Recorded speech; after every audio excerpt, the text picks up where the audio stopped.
Hi, it's Dr. Parikh. I just wanted to real quick show you in the last video about the syllabus. I talked about the workbook for Mastering APA Style. This is what it looks like. It has a nice spiral and there's pages that you actually fill out. And a lot of them, it'll have the assignment on one page, and then on the other page, it'll show you the right answers. So you can really check yourself as you go. And it's really, you get points for doing it. It's a completion grade. There's no reason you shouldn't get all of them. And again, it's really meant to fit with what we're doing. It'll get into some details that we don't necessarily focus on, but it's nice to know how much there is to APA Style. So this video though is about BlackBoard. So when you come into BlackBoard, this is the page you should see. Your view is always going to look just a little different because I'm on the professor view. Let me actually see if I can go into the student preview so it will look a little closer to what you have. So announcements, it'll show you what's coming up. You should always check.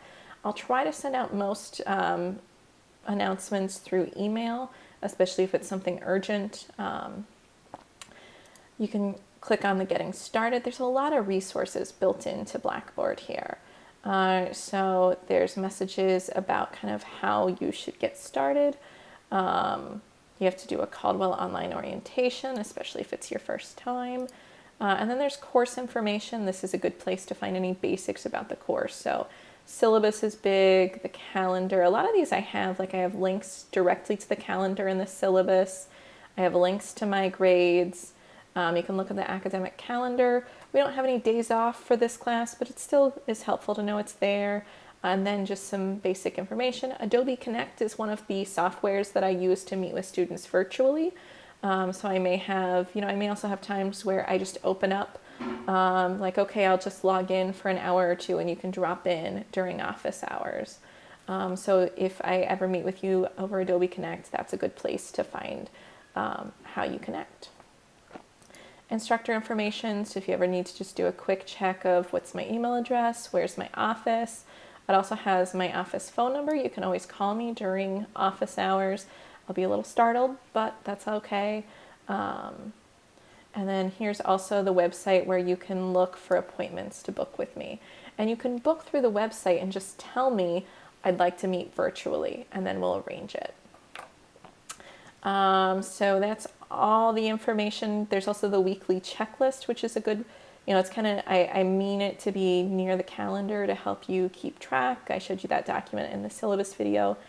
Course content, this is where you're going to spend most of your time. The easiest way to find things is almost always going to be through weekly modules. And the way that I build my courses is I try to put things in more than one place. So here's another copy of the weekly checklist so that you can get it real quick and make sure you're keeping track, because there's a lot to track. And BlackBoard has a lot of strengths, but it's not really great at helping you track what you've done and what you haven't. At least that's the feedback I've gotten from students. And so each unit, it tells you what the focus is. I talk about, then it goes and it lists all the readings and all the videos. Some of the readings are going to be, so if you click on this folder, you can look, I link to that step-by-step guide. I link to the sample papers. You just pick one that sounds interesting to you. And then I go through the videos. The videos aren't all in because I'm making them right now. But you can see some videos show up like this, where you can actually see, it always catches the worst facial expressions, but oh well. At least that's something entertaining for you, I guess. I try to put video in with what I'm doing. These are where I'm talking about the Suchman books. I don't really have something to show you on the screen, but in these videos I do it just because I think it makes it a little more personal, and you can see my facial expressions. For people who are hard of hearing, it helps a lot to be able to see the face and the lips timed. Even with the subtitles, it still just helps. But there's other things like Dr. Ling's videos. He has some great APA style videos. For some reason, I can't get them to come up the same way I can get mine to come up through YouTube. I think he has more privacy settings on them. But if you click the link, it just takes you to YouTube and you can see them. Similarly, the library's plagiarism tutorial. So see, it comes up just fine with the link. It just won't read into BlackBoard. So occasionally there are videos that you still have to click a link for, but most of them will just be in here. There's going to be a lot of them. I highly, highly recommend printing out the checklist. And so each week has those. Let me click on another week just so you can see. Also, each week has, sorry, my internet's just a touch slower than I want it to be. Each week also has the learning activities. So these are the assignments you're going to be doing. And there will be discussions. One discussion post is your reading post will be due by Tuesday.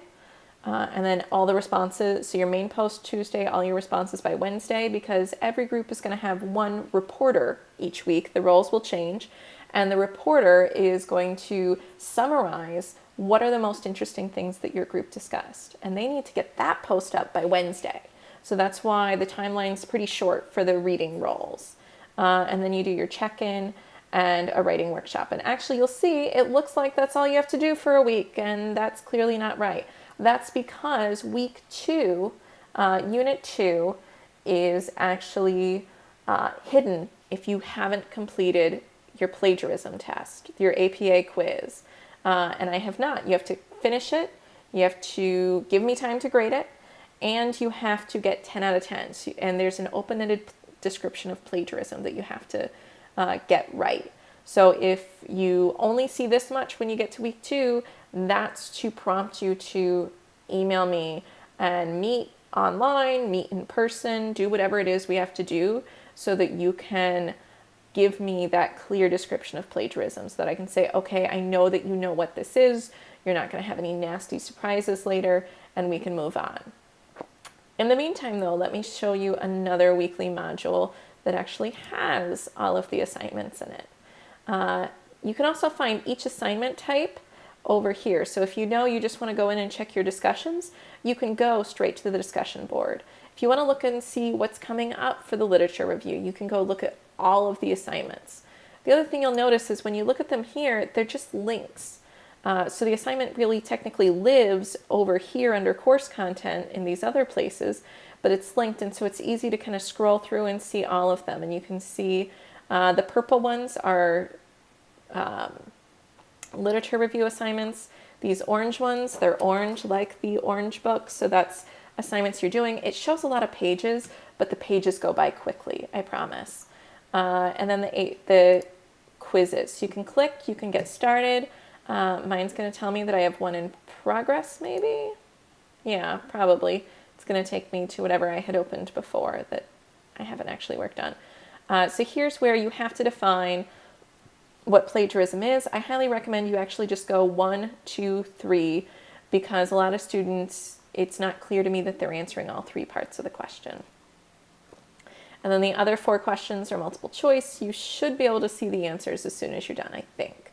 But either way, you can keep kind of playing around with it until and see what your score is. You have to give me up to 48 hours to get in and grade these.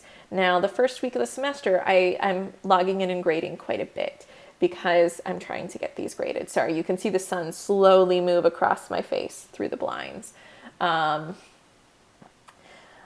make sure you make that a priority early on. You can also, I'm going to leave the page. You can also click directly on, and when you click here, you see the description. So you see all of the instructions. This one is just the same instructions over and over again, kind of reminding you, hey, you only need to upload 3 pages for each assignment, but you need to upload them as a PDF. Other times, like if you click on the literature review, it describes in more detail what each assignment is. Pretty much every assignment that you'll do for me is going to have some sort of rubric. If it doesn't have a rubric, send me an email, because it really should. I don't think there's any assignments that are meant to not have a rubric. So it tells you when it's due, it tells you how many points it's worth, and then there's always this piece that lets you view the rubric. And this is really powerful because you're seeing what I'm looking for. There is no secret formula. There are no hidden, there's no hidden information.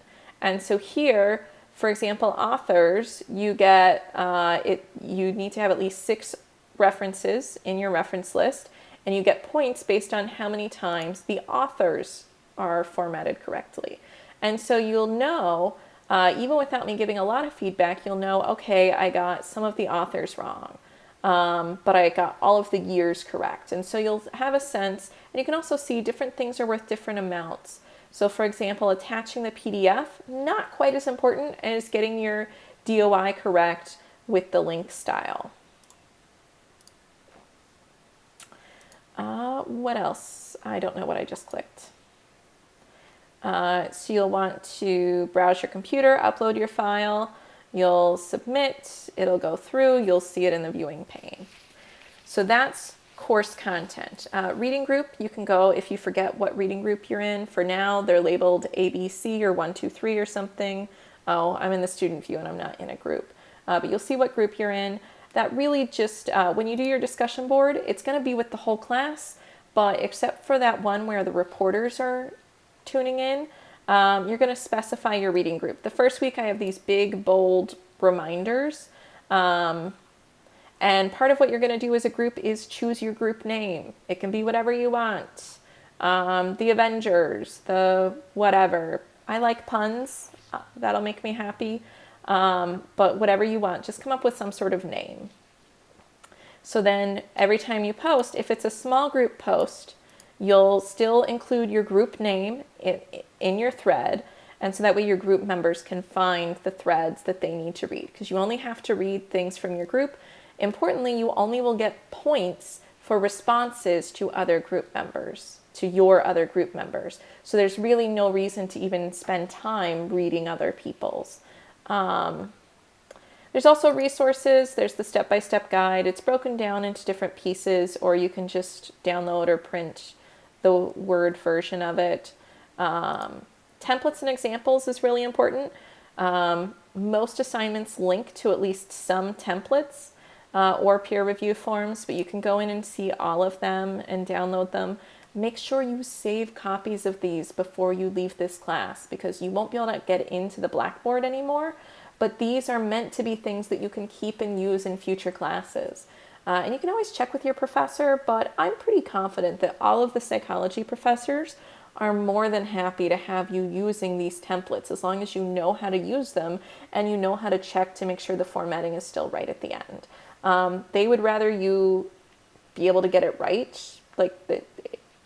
I know for sure that some of them clearly don't think it's a problem and like it when students use templates, my templates for their classes, but it's really hard for me to imagine anybody being that upset.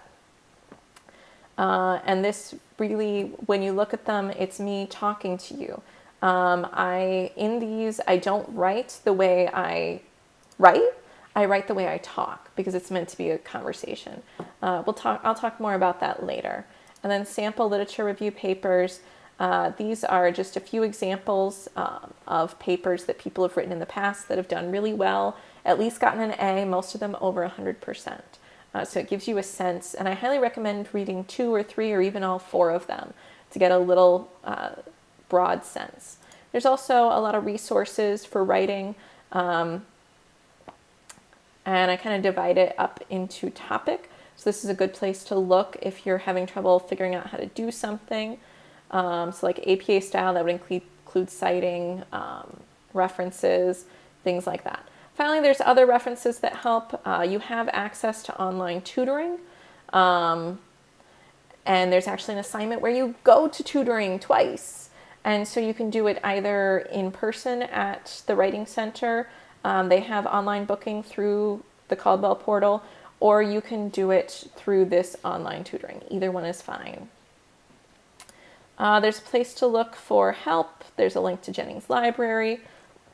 This has a lot of things that are generated from Blackboard, but it also has some that are mine. So for example, resubmitting assignments and retaking quizzes. This shows you how to get to the different screens, how to check your scores for APA quizzes. So if you're having trouble with Blackboard, this is actually a really good place to look before you send me a panicked email. And often if you send me a panicked email, I might send you a link from here or tell you that video is available on Blackboard. And then messages, I tend to just use emails, but you're always free to send me messages. So again, log in at least, really for an online class, I would log in once a day, especially on weekdays. Keep checking for announcements, read things, and take 10 or 20 minutes, just poke around the site, see what all's there. Thanks, bye.